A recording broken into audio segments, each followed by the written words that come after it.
tonight to be sitting down with the one, the only Joel Pearson. Next to him, we've got the irrefutable, irredoubtable Paul Amity, a legend. We have in front of us tonight to sit down and talk to. He's our second, I think, Paul, our second sponsor. Indeed. Yeah, we're sponsored by Tailwind Sports, Tailwind Sports, Lycra Brothers, and Three Monkeys Cafe Melbourne. But g'day, Joel. How are you tonight, mate? I'm pretty well, thank you. Yeah, I was happy to sponsor you guys just to get my position on your podcast. And number two. Part of the deal. Good on you, mate. Thanks for joining us, Joel. Appreciate your time, mate. Nice, Paul. Thank you. Cheers. And where are you sitting tonight, mate? That looks like a pretty flash setup wherever you are. Yeah. I was going to make the joke of it being my bedroom, but I'm not this. I'm not this flamboyant. It's Lycra Bros. So sitting in behind our neon sign that we ordered in to get a bit of visibility. Nice, awesome. Mate. Nice. What's the bike in the background, mate? Sorry? What's the bike? We can see a bike in the background. What is it? That's my new rig. I got a Cervelo Caledonia. I just parted ways with my former employer, Cervelo Pond Bike, and I was torn between a gravel bike and a road bike, so I bought the in-betweener. Nice. Well done. Sorry, so, mate, you've had a pretty extensive cycling journey. You've done a truckload of stuff, but can you take us back to that very, very first memory you had of getting on a bike? When was it? Yeah, well, that's a good question, actually. It's a long time ago. I suppose, besides getting on as a kid with the BMX and whatnot, the first time I got on a road bike was, much the same as Paul. I got into triathlons. My old man was a triathlete and used to go pretty good in the New South Wales scene. And then I can't remember. I think I got a giant Perigee or pedigree or something like that, some red thing. And Perigee? Yeah, and just started to ride that thing, and then went down to Dad's mate in Sydney, Paul Hilbrick, and upgraded to a steel Hilbrick. And wow, nice. So how many triathlons did you do? To be honest, not many. I couldn't swim. Yeah, I remember doing a couple. Like Dad used to run them on the south coast there, the Maria Triathlon and the Bay Triathlon and all that sort of stuff. And went and done a couple of Saucony kids ones up in the Bay in Sydney, and that's about it. Yeah, I didn't make it too far. Obviously good at the bike leg though, mate. Yeah, no, I was more running back in the day. The bike I was quite new to, and I don't think I really had the know-how to get aero, so I was okay, but not awesome. I'd just mow people down in the run. Awesome. Jeez, I wish I could run. Age was this, mate? Oh, I wouldn't have a clue. I would have been like, under 15s, something like that. Yeah. And what was the transition, mate, from triathlon? How did you then move over to cycling, and when did that sort of take off? How long are we talking? Well, it would have been a pretty slow transition. I was pretty torn between surfing, skateboarding, and cycling. So I was young and on the south coast. There wasn't, the club would have had, 30 or 40 people in it. It wasn't very big, and there definitely weren't many juniors. So I was sort of just led by a couple of kids a little bit older than me, but then also my old man. I sort of went back and forth. I skated one week and then I rode the next, and then so I reckon like I was riding full time for I reckon five straight years in throughout New South Wales, and travelling around to all those junior tours, Wagga Wagga and all that sort of jazz. And then it wasn't until I moved down to Victoria that I really started to take it seriously and step things up. And that was 1999, I reckon. So you're about 20 at that stage? Yeah, 18, I think. Yeah. Non-cycling related question. Can you do a kickflip still? Yeah, I've taken it back up actually. That's unreal. The joys of kids, like little Charlie. He's got his scooter and whatever. So we go down to the skate park, and I reckon I'm better than I was back in the day. I reckon that might have had a fair bit to do with yeah, we won't go into that, but it was. I'm a little bit more focused now, a little bit more. I think out the tricks a little better. No, that's great. Sorry to digress, but skating's cool. So thank you. Talking about skating. Yeah. No, I've got a couple of boards myself. So going through that period where you're 1999. Is it 1999? 99, they come down. Yeah, you come to Victoria. Have you still got your heel brick? No, I actually. What happened to that? I was on a camp out in Glen Maggie with Dave Sanders, and I was riding across the Lacola Bridge, which is a picker plank, and Katie McTeer was riding next to me, and I was trying to talk to her, and yeah, fair enough. Old Joel can't do two things at once, and my front wheel went down one of the gaps, and I snapped the forks, and Davo had to drive me out to the Hayfield train station, waited there for a couple of hours till the next train to Melbourne. Jesus. What were the injuries? No injuries, just a broken bike. Wow, good old picker plank, eh? Yeah. But it was the best thing that could have ever happened, because then I got a carbon bike and I was away. Good stuff, mate. Sorry, Simon. Just to go back a step, what was that? I really like to understand the appeal. What drew you to cycling? What did you like about it? I don't know. Like, it was more just following my old man. Like, I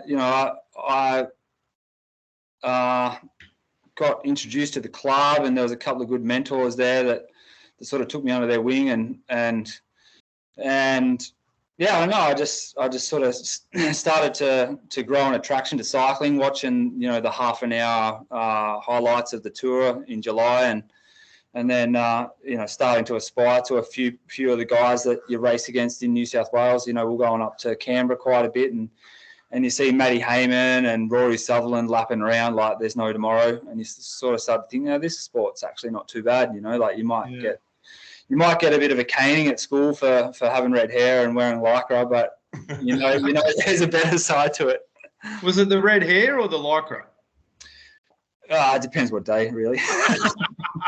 School's a pretty shit place overall, I think. When you're in a surfing community, mate, it's ruthless. It's like that in prison. Yeah. If you get to go home at night. Yeah. So at this stage, when you're riding around the Canberra, Canberra and Wagga, you're riding A grade, B grade. What was the sort of transition to get through the grades and start riding in those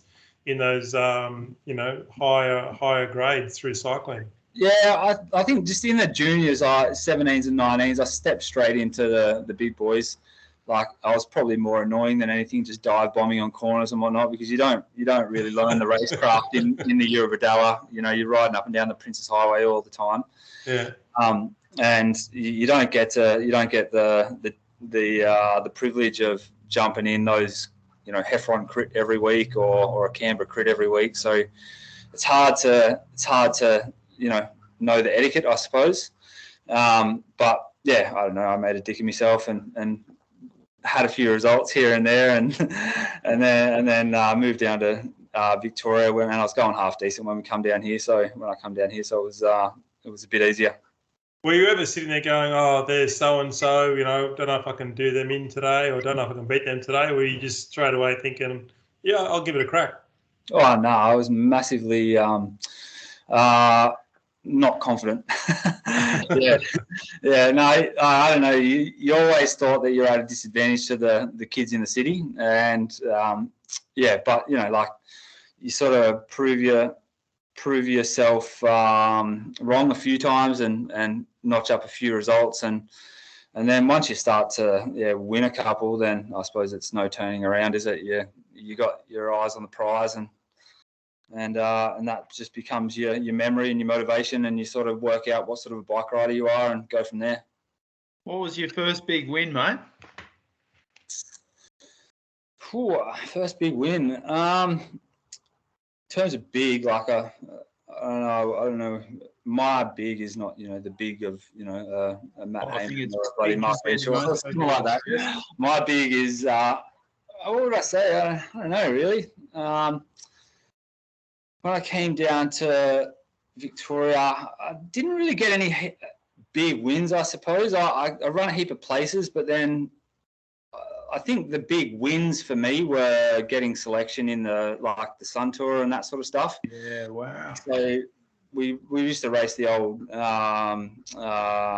of Sunraysia, and I qualified through there to get in the Sun Tour once, and then running, you know, I never won a stage of the Sun Tour, but running, you know, top fives and whatever, and you know, then they're the days of, you know, Cookie climbing Mount Baw like an animal and winning every other stage. You're pretty happy to run a fifth, and then it wasn't until I went to Europe and I started to really win races, and then I came back to Australia and I was one big second place, which I don't know, Brownie will argue, but I reckon I won the race with the Cronulla Crits. So him and I threw for the line, and you know, he was a big hometown favourite, and Phil Bates wouldn't show me the footage after it of the line. But what year was that, mate? Oh, I can't remember. It would have been 2001, 2000s to 2002. There may have been a little dwarf guy come in third there from Newcastle, John Ebling. Yeah, maybe. Yeah, so we were in the break together. So it was Whitey and Brownie were working together, and then me and my brother had just come back from France, and we were working together. And I had Mitchie, Mark, and Whitey, and then I was sitting back for the sprint. And when I went, I sort of, you know, gave Brownie a flick on the way past and pinned the ears back, but he come at me super hard, and then we threw for the line. It was, yeah, you couldn't separate us, and he done the big celebration, and I'm like, oh, I don't know, I'm a chance here. I'm going to have a look at the video. No video. Brownie's got the win. No way. So it was all right though. You know, like I was super stoked. We were in the paper the next day and went out and had a party at what's it, Souther's or whatever they call it. Northies. Northies in at Southern at Cronulla there, and got pissed with all those guys, and then yeah. That's pretty huge though. Let's sort of focus on that for a second. Brownie, for those who don't know, was riding for Rabobank at the time. Yeah, I think he was there. Full time in Europe? Yeah. He probably just come off his at the Giro. Not bad, mate. Not bad. Matt White was there with him as well in support. Yeah, and Matt was riding for, I think it was Discovery Channel then. Wow. Yeah. So they were just trying to get the money back, I think. So how did you end up going to Europe, mate? Well, it's sort of I don't know. It's a bit of a different story to I suppose most people. Well, actually, I don't know. I went and done that Tour of Sunraysia where I went quite well, and then I went up to the Nationals at Mooloolaba, and there's one of the officials in New South Wales cycling. He has a house over in a little place called Lishala, and he's like seen my result at Mooloolaba. I think I went all right at the Nationals up there, and he's like, "What are you doing next year? Do you want to come over to France?" And I'm like, "Yep, sure do." And so we went, and Sean Higginson and myself. It was Kevin Young, his name was, and we went over there, and Kevin's young son Chris was come over with us. So there was 3 Aussies all in the same team, and south of France was a sort of like a Div 2 team. So it was, but we'd done a few Div 1 races, which are like the top level amateur, and we're all pretty young still, under 23, it was the wrong part of France for me. It was real hilly, like mountains. We got there in February, and we could only train like, a few hundred meters up each berg, because then it just turned to snow, and we'd have to turn around and train in the valley. And then I won one race there, but then it wasn't until I got home that year, raced the Sun Tour, and there were 2 guys from Credit Agricole in my team at the Sun Tour, and Bernard.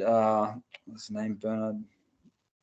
Benoit Poivet was there with Chris Lemivelle, and Benoit said, I know a guy, the director of a Div 1 team, Côte d'Armor in the north.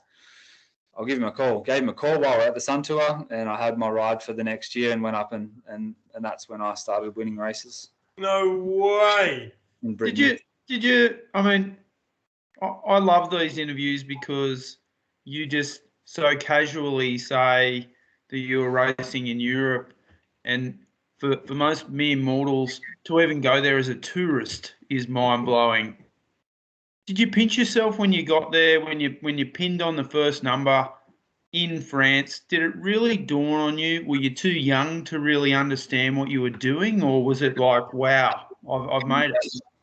Yeah, you do have moments of clarity, but you are young and egotistical and whatever else, and you think it's your God-given right to be there and take it for granted. In hindsight, like, I didn't take it serious enough. Like I should have taken it way more serious. When you speak to guys like Simon Gerrans, he took it serious. He knew what was at stake, and he went there and he trained properly, and he didn't get caught up in having nights on the piss or anything like that. And look at him now. But in the same breath, like, I speak about it casually because it's not, I definitely didn't get to where I wanted to get. And now it's, for me to talk about it and rave about it, it's not something that I sit here and rave about that I went to Europe, because it feels like I only half baked it. Whereas, if I had done what Simon done and became as good as him, then I could sit here and tout about it like there's no tomorrow. I don't know, mate. Like, I think we're all in different lanes. I kind of think life's a bit like a bowling lane. The guy next to you might be striking outs on 10s or whatever, but your lane is no less important. And for our listeners, I think the successes are just as important as the missteps. And I don't like to call them failures, because you got over there. There's a lot of cyclists that, will be listening to this who don't or can't get over there. So to hear your story is they're on their way over and they hear this story and they're like, actually, maybe it's not that good of an idea to go. but who knows? Or maybe they go, oh, hang on. So, Joel went to the north and the south. Probably I should go to the south, or maybe I could reach out to Joel, or, I think, as Paul said at the start, we're making connections for people. And I think that's a fantastic part of this. And look, you went over, you had a crack, mate. There's plenty of people, even myself. I thought about going over. I went over to work in the snow and stuff, but never ride a bike. But don't discount your own story, mate. Where you sort of focused your efforts when you were younger, Simon, was the corporate world, mate, and you did make it to the Simon Gerrans level. So. Oh, look, thanks, mate. But I think we all make different opportunities and different things come true. But I very much enjoy catching up and having chats, and I'd love to think that there's a kid out there who goes, you know what, why can't I go overseas? There's been plenty of done it. Hodgie, Gerrans, Rory, Matty Hayman. There's a whole truckload of Australians. Like, I think, in terms of the success Australian cyclists have, we're above and beyond, I think. Yeah. I think one of the common threads that we've seen, Joel, and you're another example, is how humble people are. One of our guests, Nathan Stewart, is a pretty prominent triathlete in this area and around Australia. And he said, you walk down the street and no one knows you won a triathlon. Now, to me, I'd give my firstborn to have done anything that he's done, or race a bike in Europe. So, mate, I say bloody hats off. You've done really well. So, yeah. Thanks, yeah, and the narrative, you're right. Hopefully it does. There are young kids listening to this, but what I'll say is that, if you are listening in and you do have these aspirations, get yourself a mentor. Yeah. Super important, I think. Someone like you. Yeah. I don't think I can be dedicated enough to one person to be a proper mentor. You got to be pretty focused in on that person, and it's super important. Like, if you got to know where to put your efforts, and when to call it a day, and how to deal with injuries. There's so many different things that young kids make stupid decisions, and I think if you are going to Europe, it's one thing that you should have is a mentor. So tell us about that first Div 1 win. What was that feeling like? Do you remember that day? The first Div 1 win was Plage Vendéenne, so I was fresh in a new team. I was pretty surprised myself. We sort of just me and a rider from Vendée, which is the sort of local hitter team. We'd raced in the crosswinds all day and split, come back together, split, come back together, and the weather was filthy. Like it's absolutely sideways rain. There's only two places in my life I've been blown off the bike. It's Vendée and then Tour of Southland in Tasmania, in New Zealand, sorry.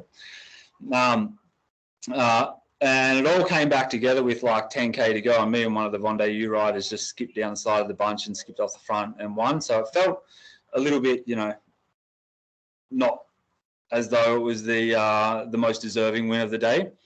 But then, 2 days later or whatever it was, I came out and won another one, which was a very strong 10 in the final group and won the kick.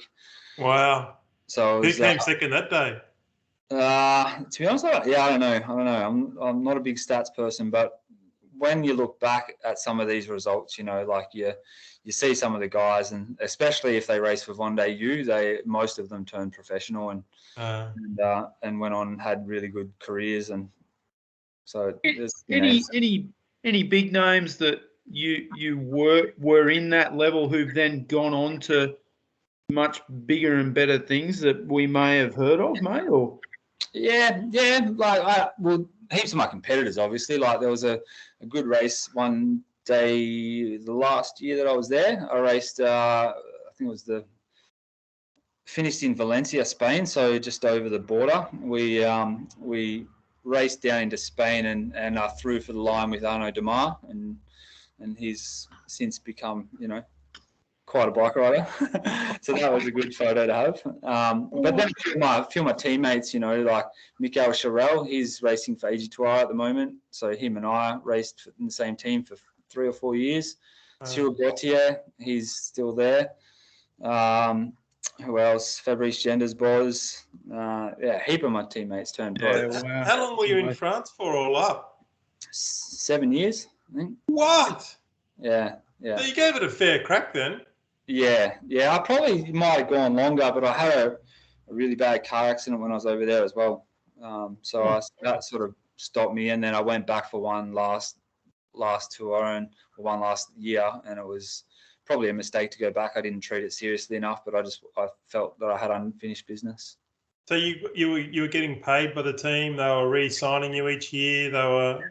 Yeah. The amateurs in France, it's sort of weird. Like it's, you can go to Belgium or whatever and become a continental professional at the drop of a hat. They don't pay you any money.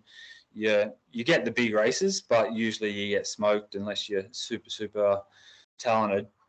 Whereas the amateurs in France, they're a bit more thought out in the way they develop their young riders. They don't just throw them in these big races. They bring them through a race series, I suppose you could call it, called the Coupe de France, and you go through and you do all of these amateur races, and they're super high level. It's the best juniors, and you get the odd pro that comes back from the pros, and they join these French amateur teams, and there has been a precedent of them being lit or doping or whatever, and they then go positive, like Kenny Lembo from Marseille, and they come and they give you an education on how to ride up a climb or whatever, and you sort of get a bit of a feeling of what the pros are like. But then we also raced a heap of the French Cups. Not the French Cups, the World Cups, under 23 World Cups. So we went and done Paris-Roubaix, Liège-Bastogne-Liège, Paris-Tour, all that sort of stuff. What was Paris-Roubaix like on the hands, on the knees, on the body? Oh, it was epic. Yeah. It was. I've had this discussion with a few people over the last few days just after watching it. When we done, I can't remember the year, it was 2006 or something. It was dry, and we were riding the gutter all day, like to get off the cobbles. And you can only imagine, like riding in the center of those cobbles. You got to be going fast, otherwise you're literally sinking into them. So you see the guys that race on the wet, and you just can't fathom how they can get to the end and have any power left at all. Wow. A lot of people, Joel, say, Roubaix is their favourite classic, and I would love to go and have a try, but I guess I'm wondering the romance of what it looks like on TV and the history and the mud and how slippery it can be, or dry. Doesn't sound like that comes true when you actually get there. Can you sort of describe? You just described that feeling, but is it as hard as it looks? It must be. Yeah, bloody oath it is. But the romance is up there the whole way. Like the history of the pave, and like it's all going through your head at the time. You know, like you don't escape it. Even when you're hurting, you're still exhilarated just by being there and riding over like that terrain. But it's when you swing onto the velodrome and then you sprint around the velodrome like that it really sinks in, and you know, you sort of like, you're like, whoa, this is rad. So you finished it. You did the turn. You did the time. That's incredible. Yeah. No, I went all right. Like that was probably the best World Cup that I've ever had. But then I had atrial fibrillation or whatever it was, where it's tachycardia. So you sort of your heart goes into arrhythmia. Oh, the Will Walker, the same thing that Will Walker had. Yeah. So I actually passed out straight after the race in my direct hands, and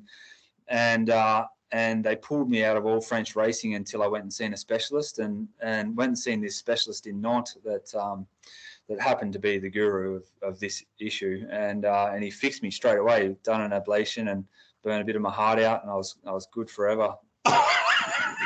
Whereas poor old Will, like, he's copped it bad. I think he's had 3 or 4 ablations and still no result. Oh. So is that the first time that ever happened? No. I used to have it all the time. So. And didn't know what it was.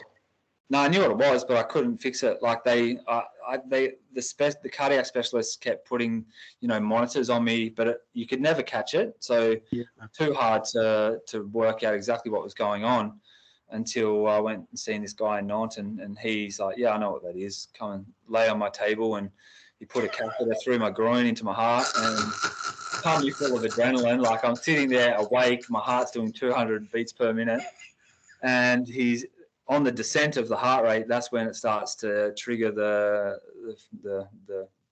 relapse message, I suppose you could say. And she's like, yep, there it is. Bang. Zapped it. Gone.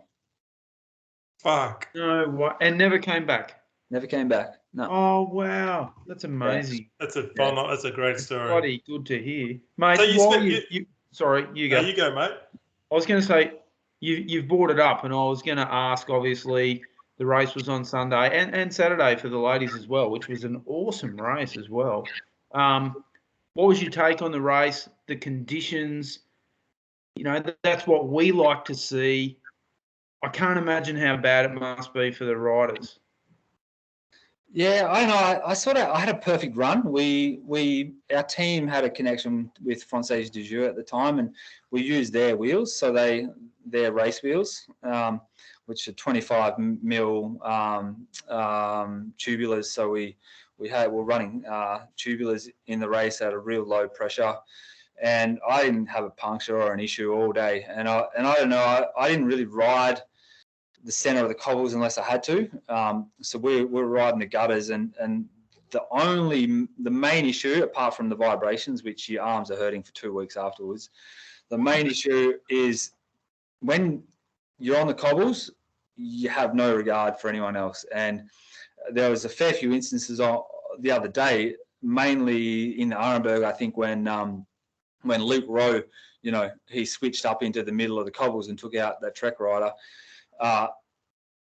That was like Rabobank Continental. We're just like poof, poof, all over the side of the road. So you couldn't overlap a wheel all day. You had to always just be real attentive, and otherwise straight someone's like goes from the left hand side of the road to the right hand side of the road, and just takes out your front wheel, and you're gone. So much luck. I mean, look at poor old Moscon. He's out the front. He's got a 1:15 or 1:30 lead or something, and then gone. Yeah. Heartbreaking. Yeah. What sprung to mind for me there was, I don't know if you can remember, but you remember Discovery Channel? I think it was Discovery Channel had 3 in front, like, and they looked like they were going to, you know, walk away with the win that year, and they all just went doof, crashed at the same time. That was like must have been a wet one. 2012 it must have been, if they if 2002 if it was wet. But, yeah, amazing race. What an experience. Yeah, thank you so much for sharing that. That's nice. Yeah. I think for most people, there's certainly a lot of messages going around on Sunday night about how that's everyone's favourite classic of the year to watch, and to be talking to someone who's done it. Wow, mate. Yeah, phenomenal. So how'd you end up over 7 years keeping the motivation to keep going back, leave your family every year, get in, the mindset I'm going to go over and race? What was it that kept you going? What was it that kept you motivated? How did you deal with the pain, the injuries, the sort of distractions, the time away from family? What was it that, kept you getting on that flight? Because it's a 28-hour flight. It's a big deal for us to get over there. What do you reckon was setting you back over each time? France became my life, really. My girlfriend was from there, and then I came home, and it was weird. Like, you go to France and you're in Australia over the summer. You're super happy to be home, and then after a month, you're like, oh, fuck this, I want to go back to France. And you start to just miss it so much, so much. And then you get back to France, and you get 5 months into your season, you're like, oh man, I can't wait to get home to Australia. So it was like a natural cycle. You got sick of one place and went back to what felt as though it was the best place to be until it wasn't. And then it was like what do they call the cycle of violence? You're in the honeymoon phase, and then you go through whatever emotions to get you back to hating it. Did you ever have a moment, and mate, you're probably one of the most understated guys I've ever met, in terms of what you've achieved. It's pretty bloody impressive. Did you ever have a moment where you sort of thought, wow, I'm living the dream, as most people would call it, from a cyclist perspective? Did it ever sort of hit you that, wow, this is pretty cool?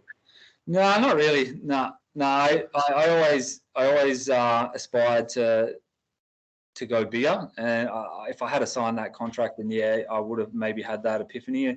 But I always fought it. I always really struggled with the thought of being amateur and not being professional, and there was a few reasons why I wasn't. Dedication had a lot to do with it, but I never really sat back, and I enjoyed my life. I wouldn't take it back, and I'm so grateful that I got to travel, to all different corners of the world and do a sport that I absolutely love. But at the same time, I never did I sit back and go, "You've made it, Joel. You're living the life." Mm. Yeah. Yep. Cool. So, mate, you've come back to Australia and you've kept cycling. That was what you wanted to do, or you thought, I've got a bit left in me yet, or what was it that, once you did leave France and you've come back, probably I needed money more than anything. I know, it's sort of like an amalgamation. When I came home during the summer, I was racing for Aussie teams, and I raced for what are they called? Savings and Loans, Adelaide-based team, Steve Cunningham. And that was cool. I really enjoyed that team. Made some really, really good friends, lifelong friends out of it. And then that the team didn't turn into it, but I changed teams and went into Genesis Wealth Advisors, the orange team. And again, like, I was just super pumped to be in that team. Like, we got the shit taken out of us just by our clothing and whatnot, but we were a band of brothers, and that showed by our results. We won every race in the NRS one year, and Andrew was paying us well. Like, we're getting good bonuses for race wins, and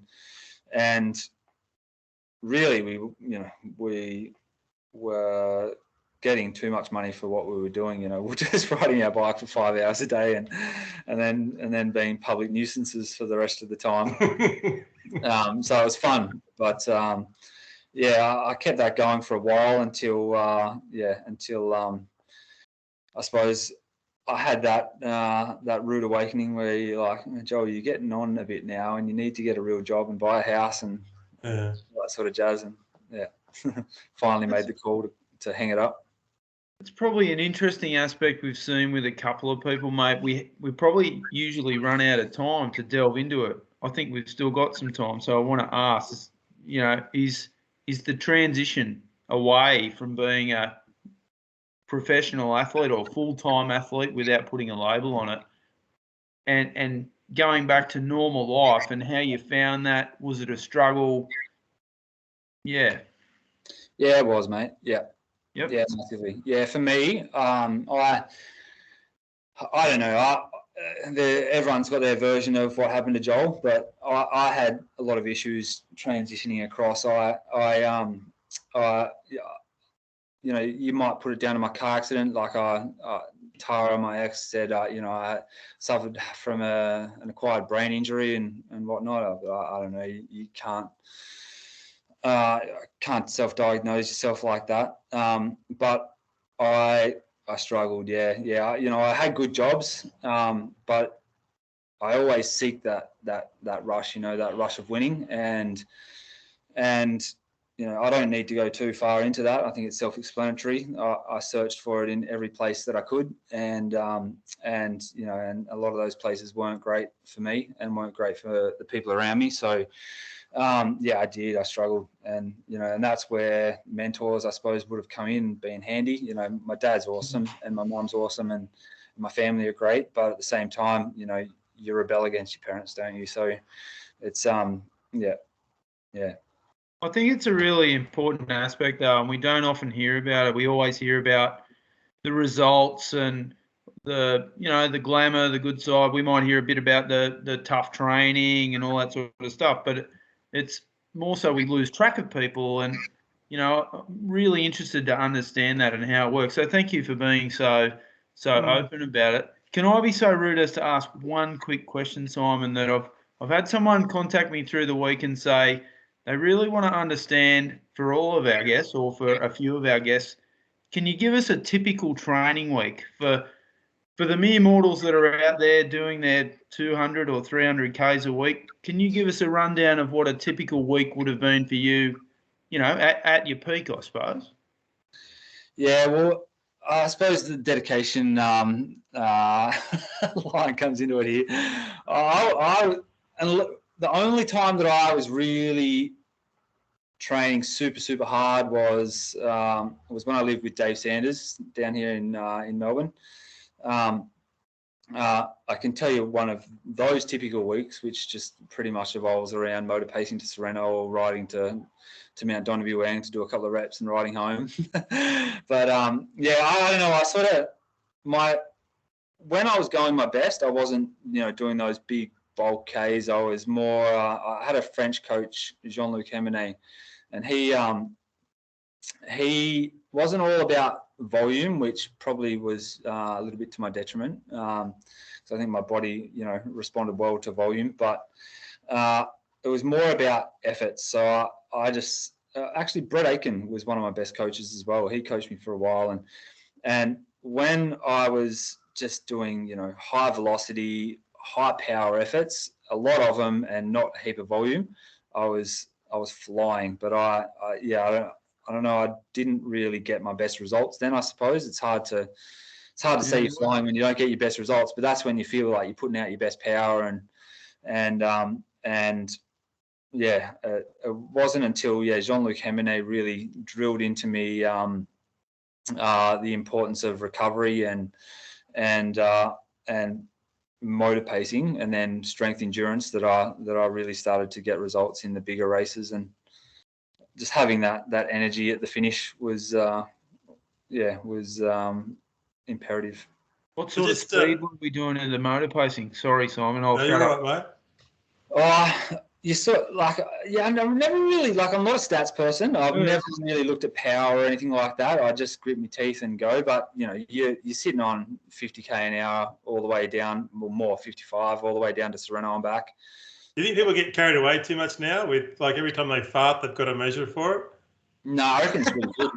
Oh, do you? Yeah, bloody oath. Yeah. I like the old school. I feel good today, I'll go hard. I don't like imagining I've got to put a power meter on. You can trick yourself as well in that respect. Like you feel like you're having a down day, but you're actually having a good day, and your power meter will tell you that. Whereas and you'll quit your training session and not get a quality training session in. Whereas now you've got these tools at your fingertips that allow you to train precisely in a enclosed environment, so you don't have a lot of external factors that come into it, mainly psychological ones.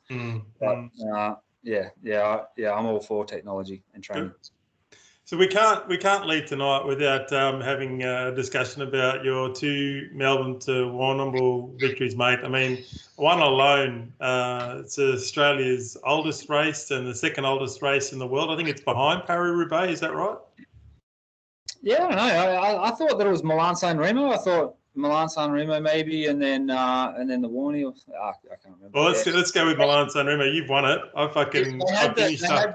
They had the award of being the longest race there when it was 305k in distance, but then I think they pulled it back. So was it now 282 or something? 282 or something like that. Yeah. And so when you won it, how did you feel on the day? Crisp, fresh, ready to? Yeah, I was pretty keen. Like I was. The first time I won it, I was with Savings and Loans, and I'd ridden it a fair few times before that. Like I'd ridden through the days when Dave Macker and Gero and Hilton Clark and that are just, you get to 50k to go and then they just start whacking each other and you're like, oh, this is rad. And then one way to describe it, yeah. Yeah, and then and then sort of become a teams race, and that was, I don't know, it made it a bit more negative, I suppose. It was harder to get away, and when you did get away, bloody someone to sit on you wouldn't work, and then so I sort of built up the race plan of just getting in the break, which I'd done a few years in a row, and plucked off all the sprints on the way there and made myself a handy little day's earnings. And I'm like, well, maybe if I don't go for all these sprints, I might actually even get to the finish and have a good gallop, because I was running a drum after doing all the sprints, and I got in the break. Well, I rode across to the break with a bloke named Snowy. Oh yeah, Snowy with the white hair. Yep, and then.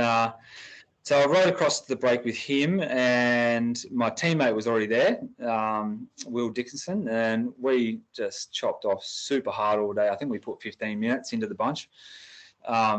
Two guys, Peter Herzig, I think it was, Peter Herzig and someone else stopped for a piss on. Me and Timmy Decker were like, no, we're not stopping. We just rode off on them, poor bastards. Peter Herzig, I think, got back to within 100 metres, but we knew how dangerous he was, so we just kept the gas on. And then...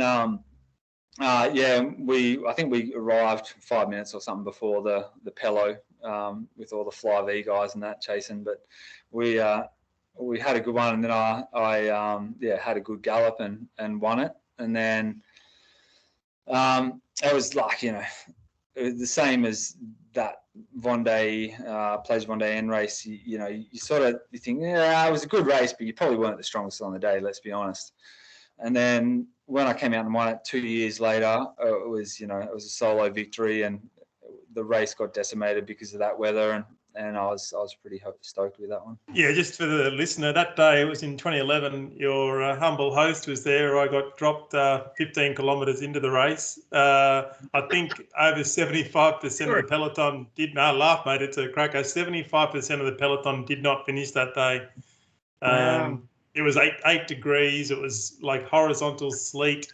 But I remember you there, and I remember you winning is Yeah, it's funny, I suppose, when you have good sensations, you don't remember the bad parts. I thought it was quite a nice day. But Joel, surely 282 or 299, whatever it's been, during that period, what are we talking? How many hours? I think 6.5, 7.5 hours. Like, wow. It fluctuates quite dramatically, actually, depending on the weather. Is there dark times during that? Do you just feel awesome the whole way? Surely you have a few dark moments. Yeah, you go through the motions. Like when I was sports director at African Wildlife and then Inform, you'd educate the kids that if you're on a bad day, don't worry, you're gonna be coming good at some part of the day, and And it's true, you go through moments. The only time when you go and you don't come back is like when you start to get hot foot or something like that, and your feet swell up in your shoes, and then you're sort of cooked. Your day's over. Mate, I really like to try and maybe it's from a lack of ability. I want to understand and get in people's head and understand how they get through those tough times. I think everyone's got their own little mechanism. What was yours? You just a bit of self-talk, or what got you through it? Yeah, it wasn't really a self-talker. I'd have little, I suppose, little wins along the way. I was a big person, like a big believer in stretching on the bike. So I'd always be out of the saddle, stretching my back, stretching my arms. And I think in terms of motivation, like going through those good and bad moments in the race, after doing it a few times, you start to understand them. And even if I was going through a bad patch in my first one, your head would be cooked, you'd be gone. But you go through a bad patch in your fifth one, and you know that you're going to come out of it, especially if you drink and you eat right. And then you see everyone start to crumble around you, especially once you hit 200 Ks. Everyone's legs start to fall off, and that's when, if your legs are starting to tick properly, then you know you're in with a good shot. Wow. I can't get my head around that. Thanks for sharing those stories with us. Unfortunately, we've come to the end of the show. I'm going to throw over to Paul, but mate, I cannot thank you enough. It's just been a real pleasure for me just to sit back and listen. I'll throw to Paul. Thanks, mate. Thanks. Yeah, look, and I just echo those sentiments. I think the overwhelming thing for me, mate, is how underrated or understated you are about what you've achieved. And I hope this has been an opportunity for you to sort of recognise what you have achieved and look back. It's great to get to middle age and look back, because we're all awesome in our own little world. And mate, I really take my hat off and chapeau to you. You've had a great career, so well done. And thank you so much for coming on. We never thought we'd get to talk to people who've done the sort of stuff that you've done. So thanks so much.